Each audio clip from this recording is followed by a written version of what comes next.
Is anybody in the mood for a new tool? Well, you may not have seen this one before. Stay tuned. I've got this unmarked guitar. It's an early guitar, definitely old. Not sure what it is. There's absolutely no name on the headstock or label anywhere. But it's got a couple of issues. The binding is missing that needs to be replaced, which we'll get to a little later in this video. But the other issue is, take a look at these bridge pin holes, and the issue goes right through to the bridge plate. Let's tackle that problem first. So yeah, every hole in this bridge is a different size, and it goes right through to the bridge plate. So I thought, well, I could put an overlay over this, but where's the fun in that? Then a buddy told me about this tool, the Bridge Saver from StewMac. Pretty ingenious. It's for the purpose of fixing bridge plates that are worn out, or in this case, drilled random sizes. So what do you have here? You have a main cutter, then you have this brass back plate that when you put this tool to use, it takes a cut on the underside of this bridge plate, creating a little pocket that these little dome-shaped plugs fit into. Let me demonstrate. So let me tell you, this is the greatest, the most genius thing ever. It's very simple to use. You take the tool, you put it into the guitar, and you tighten up on this back plate, which puts pressure on the tool.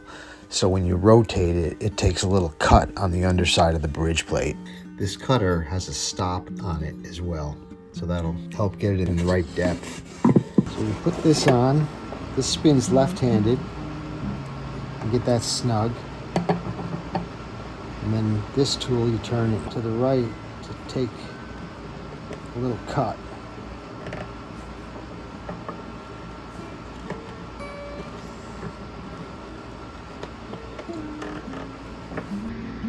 You see it took off some material. I got to take off some more though. It's going to go a little bit deeper with this.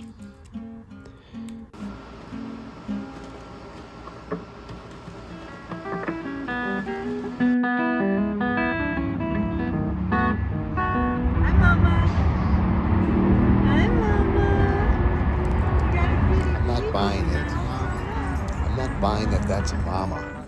These are longhorn cows. That's why they have the horns. Does it nothing to do with male and female.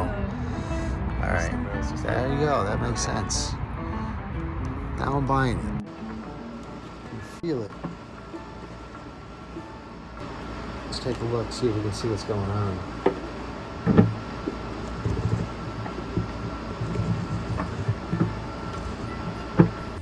The other tool that goes with this Bridge Saver is this plug cutter that cuts a perfect plug that fits into the little pocket. But be careful, they get pretty hot. Here I'm just finagling around to get it to fit.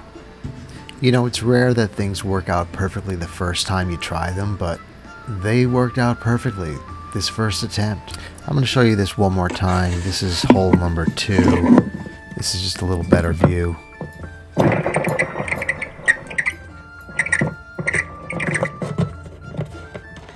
Basically, you put a little bit of pressure with this tool, with this, turn it left-handed, and then turn this right-handed to make the cut.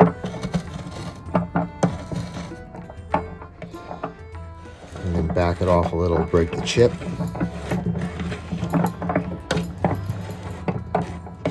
And then you can take it out.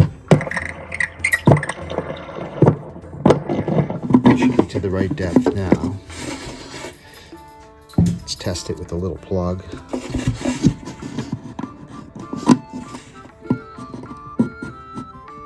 Perfect.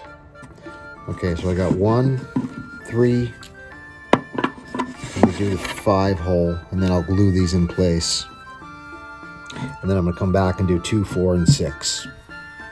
And then when it's all done, it looks something like this. And the reason you stagger them is because these plugs overlap each other. Now I just need to figure out what to do about these holes in the bridge. In the meantime, let's move on to that missing piece of binding.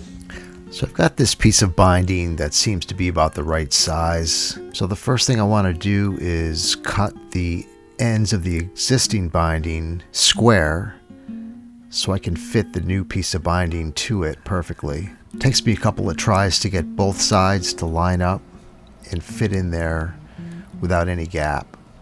Once I get it to the right length, I'll take a pencil and draw where I need to cut the top of this binding off. And I'll just use these nippers. Cuts it off pretty rough. It's okay, I'm going to come back and clean this up later.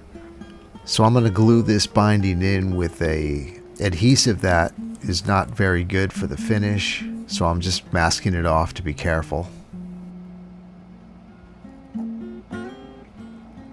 And you can't see it, but I'm dipping the ends of this binding in some acetone just to help melt it to the existing binding a little bit better, create less of a seam.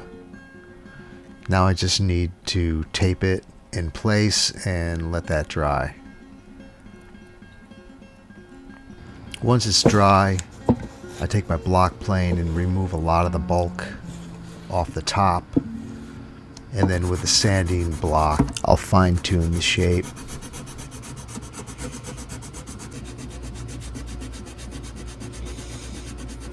You can see the corners are pretty square and the existing binding is really rounded. So I'm just trying to match that radius on the ends. Just really get that perfect, as close as I can get it anyway.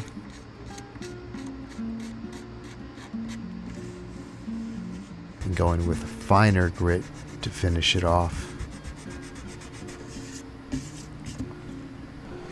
Once I get the ends to line up with the existing, then I go and do the middle section.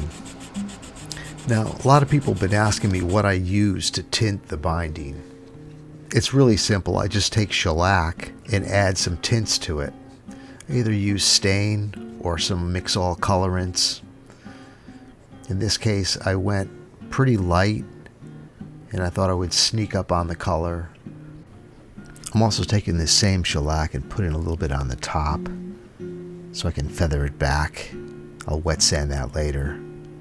Shellac dries pretty quick, so you can add layer upon layer until you get it to the right tone. It wasn't coming out quite dark enough, so I went and stippled it, and that got it just perfect. It also helps it to not be streaky. So that pretty much wraps it up for this repair on this guitar. The bridge plate has been restored using a pretty cool new tool, and the binding is now complete. So thanks for joining me in this great day of longhorn cows and guitar repairs. See you in the next one. Hey you, what are you drinking? Quit your standing around, get busy. Now get busy. Oh!